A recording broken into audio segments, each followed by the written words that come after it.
Welcome back to One Comic Book a Day, where we're covering Superboy, issue 13 and the final story, The Terrible Twigley Twins.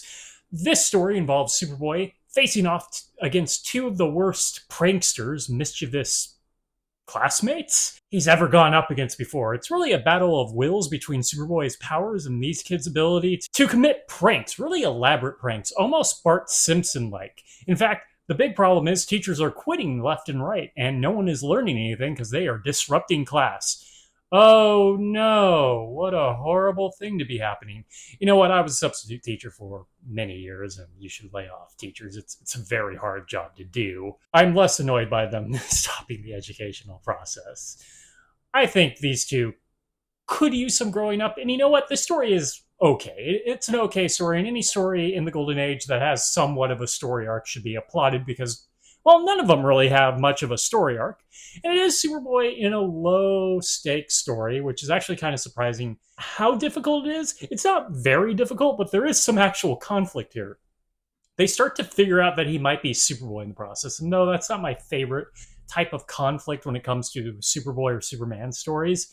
He does have to figure his way out of this, and it really does show that these two are actually fairly clever, which was already being shown by the types of pranks they were doing. To the point that it takes a Superboy to stop them. This story actually does justify the existence of Superboy, because these teachers and other students have nothing against these two. So, as it is, I think it's a fairly competent story. Where I start to lose it a bit is at the ending.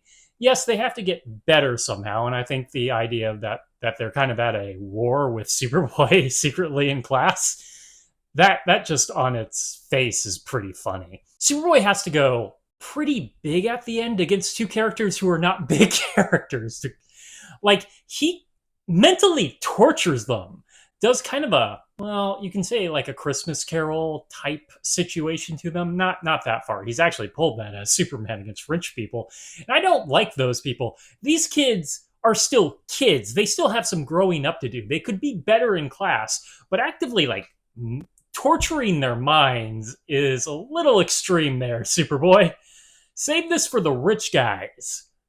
What he does is he makes them think they're actually magic. This has to do with the fact that they learn magic from their uncle, which is why they're so clever in some ways. So he makes them think they've gone invisible and no one can see them, so they hear what all the other students have to say. And of course, in the Superboy universe, everybody is annoyed that they can't learn anything, because you know how kids don't resent having to be forced into a classroom for most of their days, like a quarter of their entire life, third of their entire life? Depends on how long we live. I'm probably not going to live that long, so it did waste a lot of my life. I did learn a lot. I didn't hate school. Well, I hated the people in school. They are what made it hell. Though, never had anybody like Superboy make me think I was absolutely worthless. So this ends up being what teaches them. It's just way too extreme for their sins. Maybe something more optimistic with him. Remember, he is a character of hope. Maybe he should have taken them on a journey, maybe shown them the horror of their ways. Instead, he basically tortures them and makes them aware of how much the town hates them. It seems to be a trend with him after he embarrassed Lana, not Lois, and made her the laughingstock of town. I just think he needs to cool it on how he teaches lessons.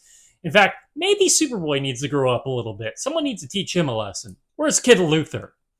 Okay, that is it from Superboy issue 13, The Terrible Twigley Twins. We'll never see them again. If you enjoyed this video, please like and subscribe with the bell icon to get notifications when new videos up. I do this Monday through Friday, but Friday is Bat Friday, where I cover a Batman story, either Detective Comics or Batman. And until next time, let's ponder the question, whatever did happen to the boy of tomorrow? And what will he do to the next child who dares cross him without any superpowers? Okay, have a great day.